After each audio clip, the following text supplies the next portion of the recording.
What's up? My name is Eric Butler. This channel is called Report and Opine. I am back, and from ABC 7 Bay Area, San Francisco's transgender and drag communities fight back against anti-LGBTQ plus bills. And this story was published only a day before the Nashville tragedy. But that's not what this is about. And as far as these people are concerned, obviously anything that doesn't immediately affirm their delusion will be called anti-LGBT, whatever it is. And I don't know why they're so concerned about it in San Francisco, because they can literally do whatever it is they want.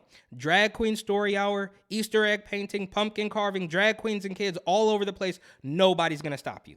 But they're mad about something that's happening in Missouri or another state that they've probably never even been to. And the fact that these bills are popping up all over the place should let you know that your weirdo little cult minority is not in charge of what everybody thinks, right? We're not buying it anymore. Stop trying to sell it to us over and over again. We don't want it. And even the framing here from ABC is a little biased, right? Anti-LGBTQ plus bills, as though there's no other side to this story. So let's see what they say about the fight back against these bills. To the hundreds of anti-LGBTQ plus bills being introduced across the nation. Yeah, and you have to ask yourself, why are hundreds of bills being introduced across the nation? Is it possibly because some people don't want it, and you guys think your little population should have control of what everybody thinks and what everybody does? We don't want it anymore. San Francisco's transgender and drag queen communities are joining forces to fight back. And as ABC 7 News reporter Tara Campbell reports, they're now asking you to join in that battle. Oh, naturally. Yeah, of course they want you. Of course they want to recruit you, right, to fight back. You got to be an ally, right? No, we don't. We're not buying it anymore. You guys have created this completely false reality, and you want everybody else to live in it, and it's just not going to happen. You know, one of the things that is really honey mahogany. Yeah, okay, we're going to take this seriously. Upsetting about this is that they're not just attacking us as people, but they're also attacking our pursuit to happiness. Honey mahogany. And now they want to talk about, you know, the Constitution and the Bill of Rights and stuff, like our pursuit of happiness, as though they haven't tried to strip that away from everybody, right? And I know this is, you know, apples to oranges, but do you remember a time when they were telling you that you had to get a pharmaceutical injected into your arm just to go to an Applebee's? That wasn't interfering on somebody's pursuit of happiness? No, of course not, because that was all about health. And these people, of course, are always going to play the card that if you don't let me do whatever I want to do in front of a kid, then I'm going to harm myself, right? But meanwhile, on the other side of that coin, they are ready, willing, and able to commit violence and threaten violence against anybody who doesn't immediately capitulate, right? There was a story of that Muslim woman who called out Jeffrey Marsh, and they came after her kids. But that's a different story as well. Moving on. He is talking about the slew of anti-LGBTQ plus bills being introduced across the country. And you notice how they just keep saying that anti-LGBT, they're not going to explain it, right? This is the same thing they did with Don't Say Gay. They're never going to explain it. They're just going to use their euphemism, use their language to force you to think what they want you to think. But they're not going to give you any details. They're obviously not going to tell you the truth. They're just going to keep giving you those buzzwords, so that's all that's stuck in your head. Oh, this is hateful, this is bigotry, right? But they're not going to tell you exactly what's happening. Our community has really been under attack for a while now. I mean, the transgender leader and others gearing. Yeah, you're under attack, and that's why they have the bus stops painted in San Francisco with these colors. They have these flags all over the place because you're under attack. No, you guys can do whatever it is you want. They're talking about, the transformer community is going to get $1,200 a month. Every single thing, it goes your way, right? I mean, you can literally attack people. This guy who attacked Dave Chappelle on stage, there's another one of those street reporters who got attacked in, I believe, Nashville, of all places, by one of the Transformers, and they are always going to have the upper hand. It's kind of like when a divorce happens, the mom, 9 times out of 10, is going to get the upper hand. It's like they are always going to be the victim, right? It's the cheat code.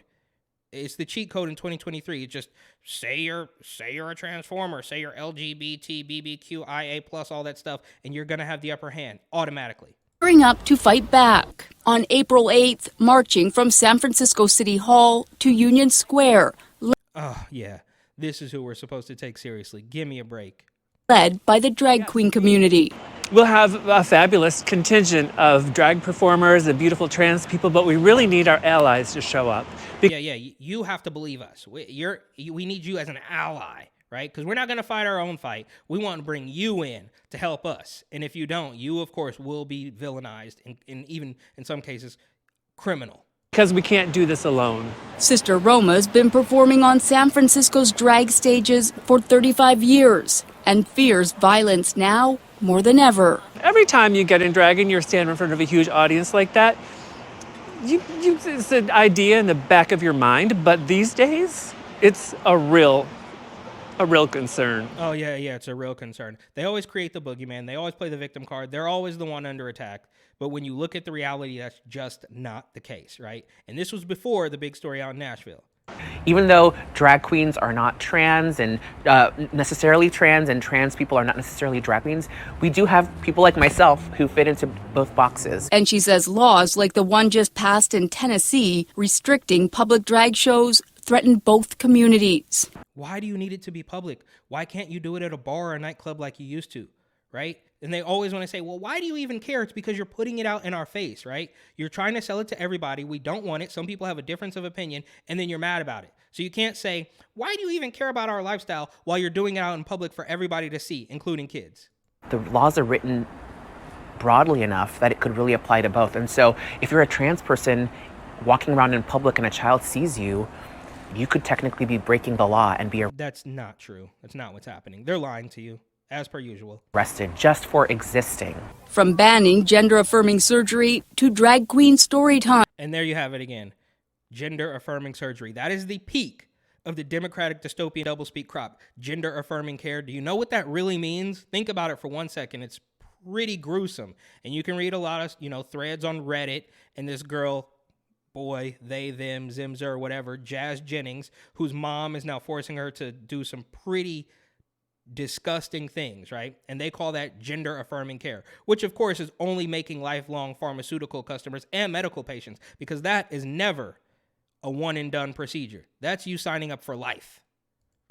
There are now nearly 500 bills nationwide taking aim at the LGBTQ plus community. Taking aim. Yeah, the framing here is ridiculous. They are really trying to make you believe that there's no other side to this story.